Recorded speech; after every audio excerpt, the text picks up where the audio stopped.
Concerning the deportation of MARTHA KARUA and 2 others from Tanzania, I keep on wondering, if Julius Kambarage Nyerere was to wake up and be alive today, would he approve what is happening in Tanzania?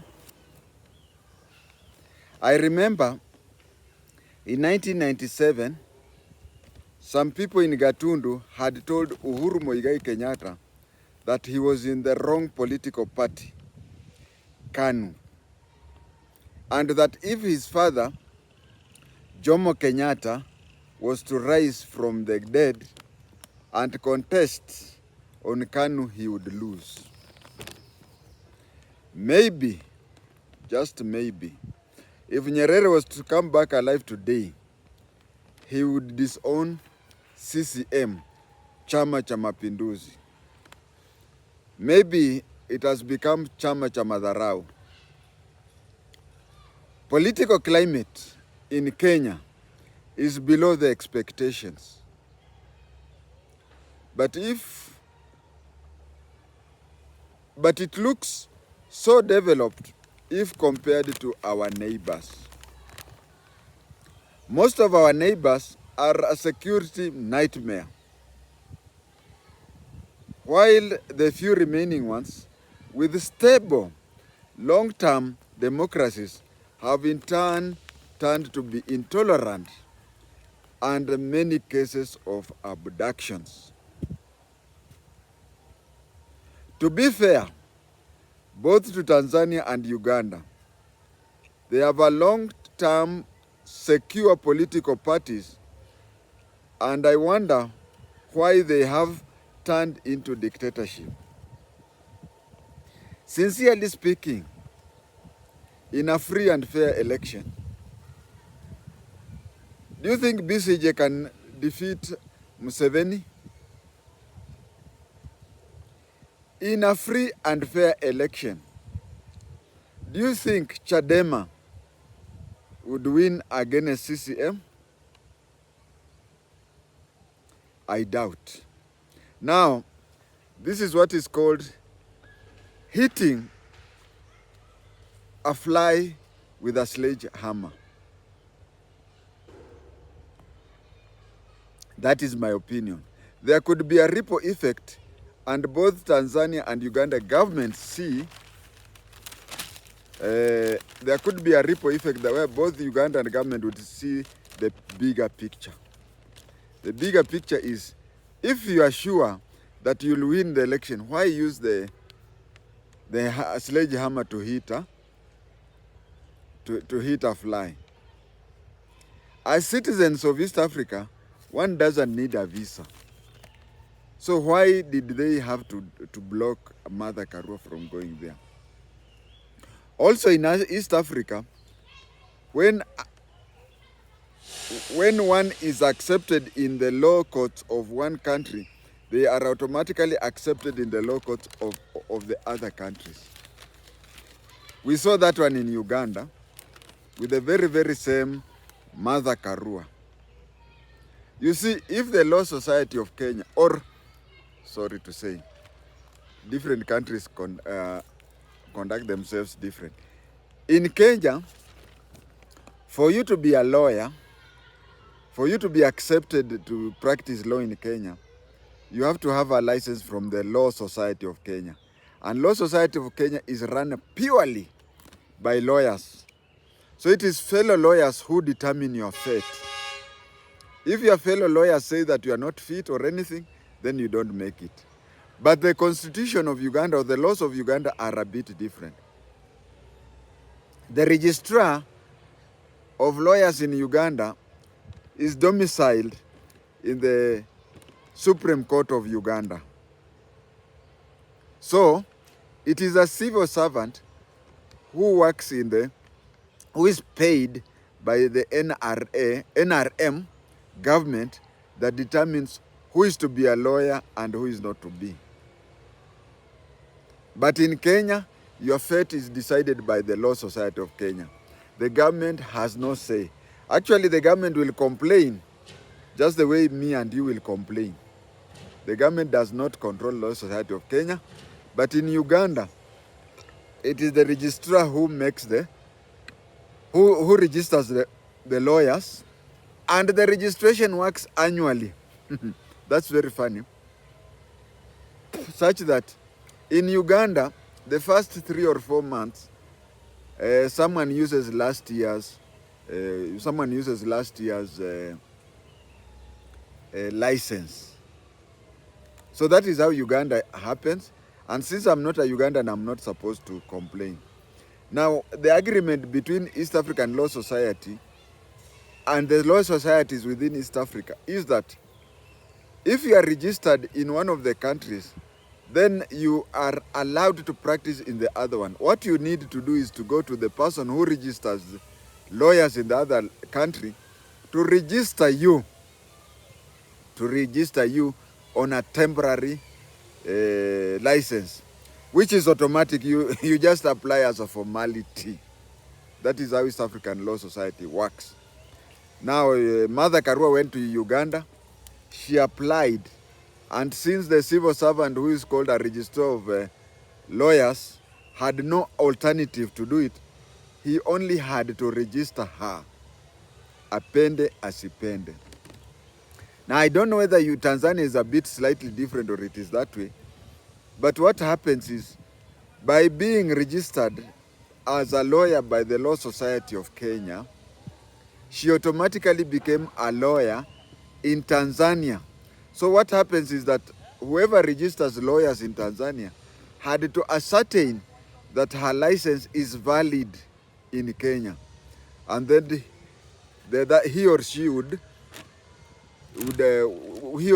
just automatically register MARTHA Karua.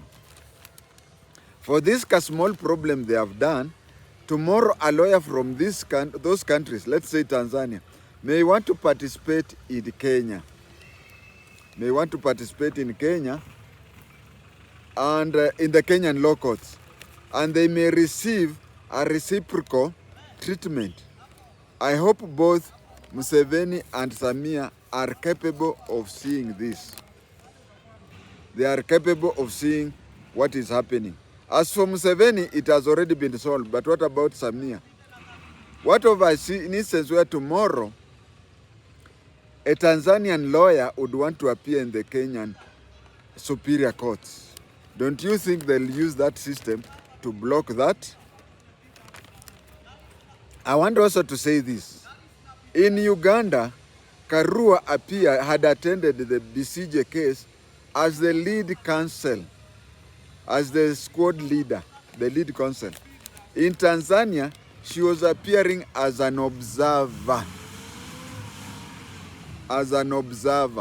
What is the difference within that? The difference is that an observer just stays in the court. Okay, she's introduced and such things, but an observer will not even address the court. An observer will not talk to the court or anything. An observer will just sit there with her notebook, write about what is happening, write about the good things that had happened, the bad things that happened. Generally, was the proceedings good or not? Was it fair or not? Such things is what the observer does. And immediately the court passes its judgment or anything, the observer will not even comment on it. But after the court has completed its hearing and whatever, the observer gives an interim report. Then later after, the observer, after the court has given a judgment, will give the final decision. Observation, not decision, observation, saying whether the court was fair or unfair. That is what the observer does. The observer does not influence the sitting or anything. The observer is like that CCTV that is placed there with secret microphone. Whatever you do, whatever you say, the observer, they cannot participate in it. Both BCJ and Tundu Lissu are accused of crimes in their countries. You see, the penal code in Tanzania and Uganda, I may not be knowing it fully. Let me not go into details of those charges that they have been accused for, since I may not know as much about their jurisdiction as I know of the Kenyan jurisdiction. My knowledge may be limited, but I would say the presence or absence of Karua or anybody else does not affect the case. The case or any other case is about the alleged crime being committed. It is not about those people who go to court. It is about the alleged crime being committed. It is also about this particular, it is also about this individual person alone or together with others who committed the crime. What I want to say is, for the court to come up with a judgment, it will be based on only two things: the law of that country, that in this case Tanzania, and the evidence given before court. The fact that Karua or anybody else was not there when the alleged offense was committed, their presence or absence cannot influence the case. Forget about these things that people say, that judges, there was a time they used to say that you kill somebody and judge disappears before court and you win the case. No. The case is influenced by establishing whether, first of all, an offense was committed. BCJ, and this time Tundilusu, we have to establish, first of all, was there a crime committed according to the laws of Tanzania now? Yes, it was committed. Then we have to ask ourselves, did Tundilusu commit the, you know, a crime can be committed, but it is not Tundilusu who has committed that crime.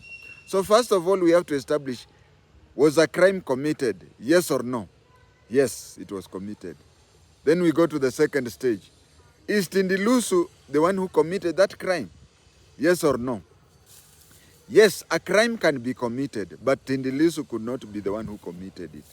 So, the court has two things to do in two instances. The first of all, it has to be guided by the law of that country and the evidence given before court. And on the other hand, the court has also to establish two things. Was a crime committed? Yes, a crime was committed. Did Tundilusu commit that crime? Yes, he committed. It could happen that crime was committed, but if crime was not committed, that is the end of the story. But if the crime was committed by somebody, then you will ask themselves, did Tundilusu alone or together with others not before court commit this crime? Now, if the crime was committed and Tundilusu together with others or alone committed the crime, then he is convicted. It doesn't matter.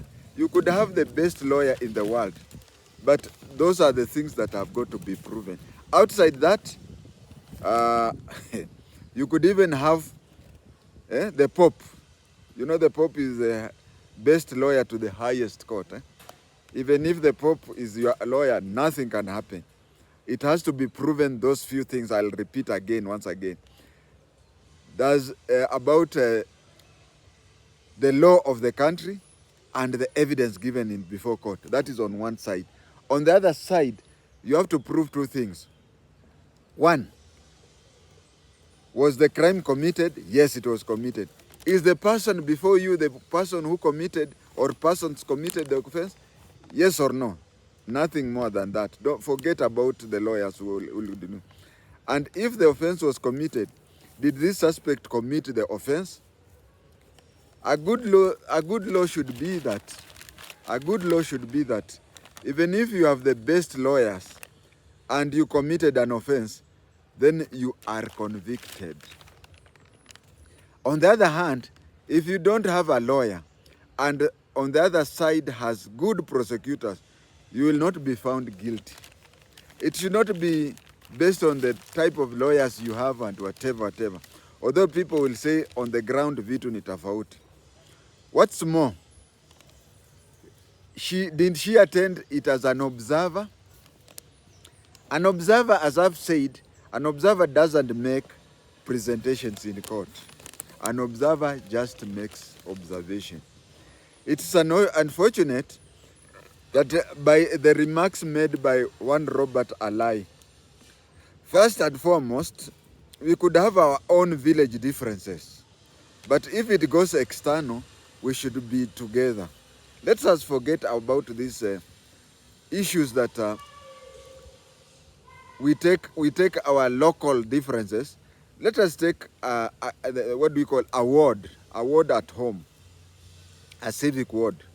When we want to have an MCA in our ward, we'll start talking. I want an MCA from my clan. I want an MCA from my clan. But if it goes to the constituency, then I want an MP who is from my sub-tribe. When it comes to the constituency, I want somebody from, an MP from my sub-tribe. When it goes to the county, the same. We want the governor, the senator, women rep, or the deputy governor from my sub-county. But when it goes to the president of Kenya, we want somebody from my tribe. We want somebody from my tribe to be the president. Now, when we go to regional or even the whole of Africa, when we go to the regional and even the whole of Africa, we forget about our tribes. We forget our tribes and we say we are Kenyans. So that we go together as Kenyans. We look at MARTHA Karua, not from our political. First of all, I've never liked Karua. I've never done whatever. But that is, when it goes out of Africa, we are Kenyans. We forget that MARTHA Karua is from NAK Kenya, which is now PLP. We now go to saying that she's a Kenyan. She may not be popular in Kenya, but the Bible talks of a prophet not being honored in his home area. But then, as I finish this, let me go back to Robert Alai.